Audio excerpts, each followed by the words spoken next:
is search engine optimization. And again, the idea here is to introduce this topic because we have a resource coming out next week, and Victor and Shanae Bradley partnered and created a wonderful piece that basically provides a guideline and all these incredible tips and strategies on how to improve your SEO. But I realized, you know, I don't know, about a year ago, I knew what SEO was, but, you know, in an abstract way, but I didn't really understand it. So just to introduce the concept, and I will drop some resources in here, it's the practice of increasing the quantity and quality of traffic to your website and organic search engine results. So quality means that you don't want or need everyone in the universe to come to your website. If you're an extension, you want people to come to your website that are in your audience, right? Those who are interested in what you have to offer. But the quantity does mean more of the above, right? And organic means not paid for. And that's really important because, you know, extension doesn't have tons of money lying around for advertising. We have to create compelling content that will get people, drive traffic to our websites. So again, much of the SEO work is done by our IT and web folks, but we can impact through the quality of our content and other important steps. And here's a super short list, and I'm gonna, you know, Victor should jump in because he knows a lot about this. Using descriptive links, not just click here. Just describe what it is that you're linking to. Use videos and use closed captioning, which also helps with accessibility.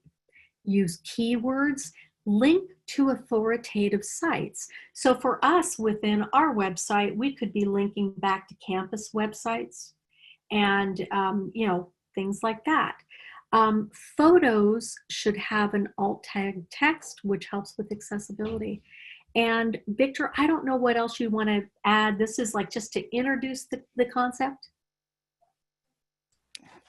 Well, I mean, you're trying to improve the possibility of search engines to see your information, right? And the search engines by Google or Yahoo or whoever, you know, there's multiple search engines out there. They don't necessarily publish the algorithms, and they are constantly changing them. So it's like a never-ending job trying to figure out what those are. However, there are things you can do, such as this, you know, descriptive links. You just have to think kind of like a search engine. What is a search engine looking for? They're trying to find information that they can then serve out to the public. So when you go into Google and you search, right, you see the results and they rank them. Those are ranked by the search engines, right? So you're trying to optimize your post, your information, so that the search engines see them as valid, sees them as important, and of high value enough to rank them higher up on a page, right?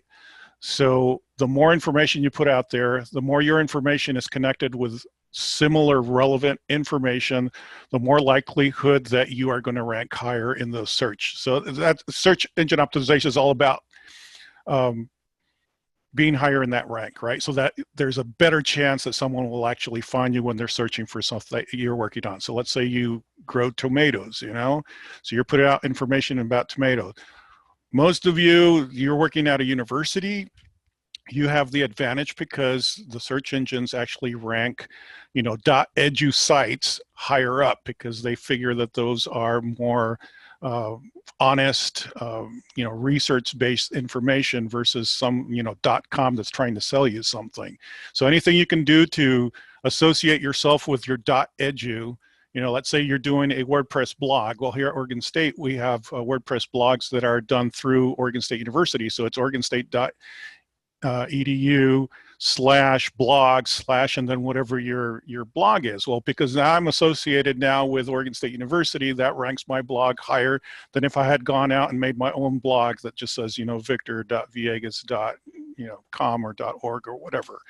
So consider that. Also, if I have pages on this blog or even on social media that point back to oregonstate.edu, that ranks that link higher up because I'm associated with an educational research institution. So, all these links back to relevant information, Google and Yahoo see you as an expert in this particular topic because they're saying, hey, this person is putting out information about drones on a fairly consistent basis. They're connected with other people in the industry. They're connected with researchers. Maybe we should rank them higher, right? It's more relevant. And so being consistent, linking with folks. Search engines love to see new stuff. If you just post something out and you don't do anything for a year and you have all this great information, well, that search engine goes and sees, has there been changes done? No. And it stops coming to your website, just like people stop coming to your website to see for new information, because it's like, well, the last 3 times I went, there was nothing new. So I'm going to stop going there. And the search engines, just like people, will stop going and stop ranking your stuff. So you have to constantly put new stuff out there in order for them to find it, just like people go looking for new stuff. That is wonderful explanation. So Marilyn wants us to talk about impactful first sentences, first paragraph, last sentences, because there's an accessibility factor for first paragraphs. And Marilyn, I think it's absolutely true that you do need to have a very powerful opening paragraph. And I would think that you'd want, some of the keywords in that. Yeah. Victor, do you have any comment on that? Sorry, I was answering someone else. The titles, impactful first sentence. Yeah, the more concise, the clearer and precise they are, the shorter they are, the easier it is for people to navigate. So if you want to experiment what your website is, there are tools you can go on there. Even if you have an iPhone, you can turn on your accessibility app or tool in your iPhone and read and skip from heading to heading, and you'll see how people navigate. It's very eye-opening. Sometimes it's like, wow, if I was blind or deaf, trying to navigate this would be terrible. So put yourself in those people's shoes and say, what makes it easier to actually go through this website if I had to navigate? Same thing, again, back to the search engines. Search engines are looking for stuff, and everything, if it's organized, if it's clear that this is this section, this is in this next section, this is heading title 1, this subheading title, H2, heading 2 and 3. A lot of folks I deal with, they want to make everything a heading 1. Well, that doesn't work, because they want the text really big and they're thinking it's all about a visual thing. It's like, no. You use your headings as an organization in a flow chart, like an outline, right? This is your title, your main title, then you have a subtitle, and then you have subsections, and then you have paragraphs underneath that. Everything has to make sense. So that then people can jump from, oh, I already know about this section. I want to, go to the section number 3 and then read what's there. Make it easy for people. Make it easy for the search engines. We actually put out a blog post today about titles at OSU. I'm going to share that. Oh, Victor, that's wonderful. All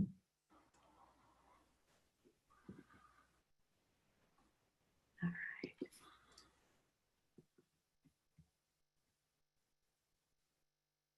But go ahead and there's some other. Let me hang on a second. Let's see. Okay, Victor, you are a co-host. So I'm going to stop sharing my screen and let you share yours.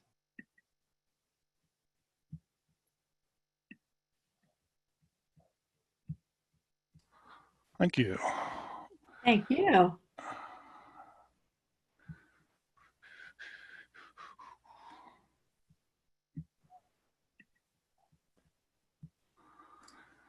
Well, I know that was sent out today, but I am not seeing that on our website, unfortunately. I think they have updated. It was probably just in the email for right now. So hold on a second. Check my emails.